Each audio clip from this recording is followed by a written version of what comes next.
Part 5 Bharat उद्योग धंधों के सेकंड भाग में पढ़ेंगे आज हम लोग कि फैक्ट्रियां लगाने के बाद जो कचरा होता है उससे हमें कैसे निस्तारण करना चाहिए ताकि पोल्यूशन ना फैले। इसके लिए बचाव के निम्नलिखित तरीके हैं। जैसे इससे बचाव के लिए हम अधिक प्रदूषणकारी और अत्यधिक खतरनाक प्राकृतिक उद्योगों को आवासीय क्षेत्रों से दूर स्थापित करना चाहिए, यानी फैक्ट्रियों को आवासीय स्थानों से दूर स्थापित करना चाहिए, यानी लगाना चाहिए। पहला। दूसरा है उत्पादन के उपरांत औद्योगिक जो कचरे होते हैं उसे फेंकने से पहले शोधन यानी रिफाइन करके उसे डालना चाहिए, उचित जगह पर उसको डालना चाहिए। तीसरा, नाभिकीय ऊर्जा के उत्पादन वाले उद्योगों से निकलने वाले रेडियोधर्मी कचरे का उचित निस्तारण यानी उचित जगह पर उसको डालना चाहिए।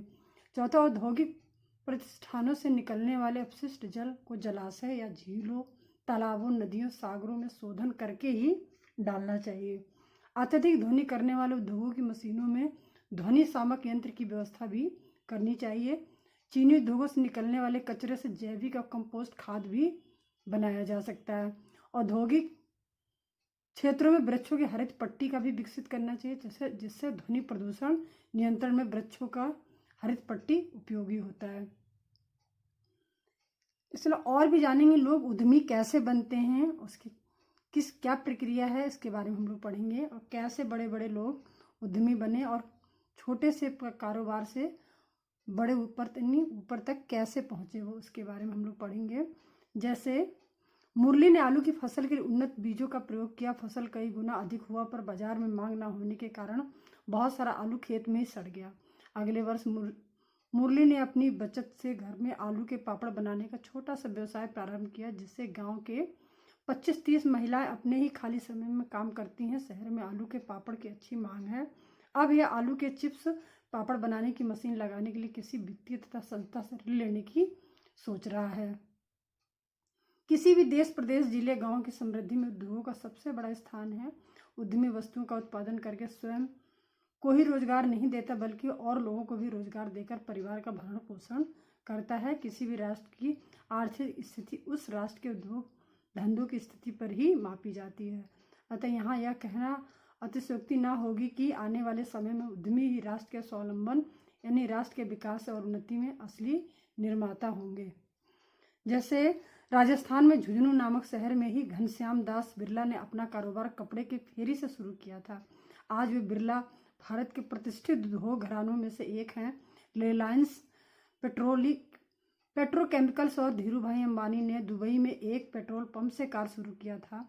अब उनका परिवार विश्व के सर्वोच्च उद्यमियों में से एक है। अजीम प्रेमजी ने अपना कार अपने चाचा के गैराज से शुरू किया था।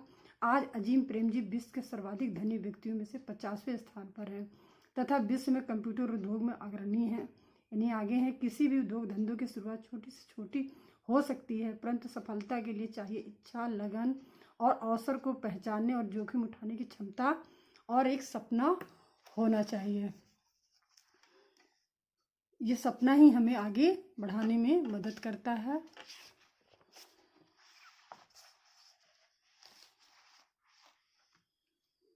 यदि हमने निश्चय कर लिया है कि हमें एक उद्यमी बनना है तो आपके दिमाग में कुछ ऐसे भी सवाल होंगे कि मुझे कौन सा व्यवसाय रोजगार शुरू करना है, आप आसपास के लोगों किस प्रकार की आवश्यकताएं हैं जिसे सभी को पूरा किया जा सकता है, उसके लिए किस प्रकार की सेवाएं सुविधाएं उपलब्ध कराई जा सकती हैं, धंधा शुरू करने के लिए किस प्रकार के कच्चे माल, मशीनों, उपकरणों की आवश्यकता होगी और कैसे उचित दामों में प्राप्त होगी।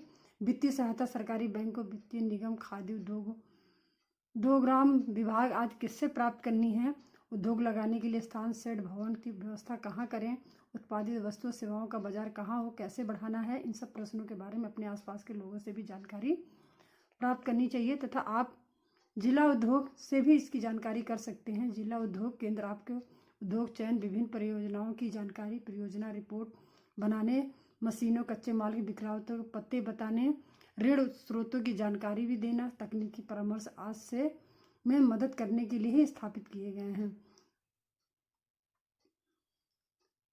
इसके अलावा अब हम लोग पढ़ेंगे भारी उद्योग किसे कहते हैं। भारी उद्योग लगाने के लिए हमें अधिक धन की आवश्यकता होती है, बड़े मशीनों की आवश्यकता होती है। बृहद या भारी उद्योग पैमाने पर स्थापित किए जाते हैं, जिसके लिए अधिक पूंजी और कच्चा माल, श्रम शक्ति, भूमि, मशीन और शक्ति साधनों की आवश्यकता तथा अधिक मात्रा में वस्तुओं का उत्पादन करते हैं। इस प्रकार कुछ उद्योग सरकारी तथा कुछ निजी हाथों में होते हैं। इन उद्योगों में लोहा, इस्पात, सीमेंट, दवाएं, रासायनिक खाद्य, वस्त्र उद्योग, चीनी, बड़ी बड़ी मशीनें, वायुयान, जलयान, मोटर गाड़ी, रेल के इंजन और डिब्बे, वस्त्र, तेल शोधक, परमाणु ऊर्जा के उत्पादन आदि प्रमुख हैं। ये भारी उद्योग की श्रेणी में आते हैं। भारत के कुछ प्रमुख उद्योग हैं, जैसे लौह इस्पात उद्योग।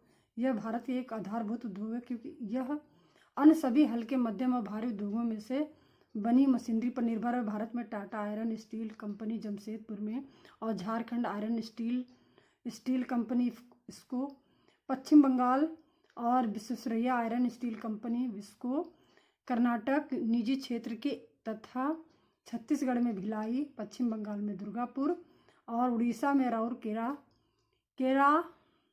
झारखंड में बोकारो, आंध्र प्रदेश में विशाखापट्टनम और तमिलनाडु में सलेम लोहा इस्पात बनाने के सार्वजनिक सरकारी क्षेत्र के कारखाने हैं। लोह अशक से लोह इस्पात बनाना कैसे बनाते हैं? लोह अशक को ऊंचे तापमान में पहले गलाया जाता है, फिर धातु गलाकर अलग हो जाती है तो इसे सांचे में ढाल लिया जाता है, जिससे उसमें कार्बन, क्रोमियम और निकिल मिलाया जाता है, जिससे जंग न लगने वाला इस्पात बन जाता है। इस तरह से इस्पात को बनाया जाता है। जमशेद टाटा आयरन एवं स्टील कंपनी झारखंड राज्य के जमशेदपुर नगर में स्थित है। इसकी स्थापना जमशेद टाटा ने 1907 में की थी। यह निजी क्षेत्र की लौह इस्पात बनाने की सबसे बड़ी कंपनी है। इसके आसपास लौह इस्पात बनाने के लिए कच्चा लोहा, कोयला, चूना, पत्थर, डोलोमाइट, मैग्नीज आदि खनिज बहुतायत में मिलते हैं। यहाँ इस्पात से मोटर गाड़ी उद्योग का अधिक विकास हुआ, जैसे ट्रक, कार, वैन आदि। डेट्रायट मोटर वाहन उद्योग लोहा इस्पात उद्योग से जुड़ा है। संयुक्त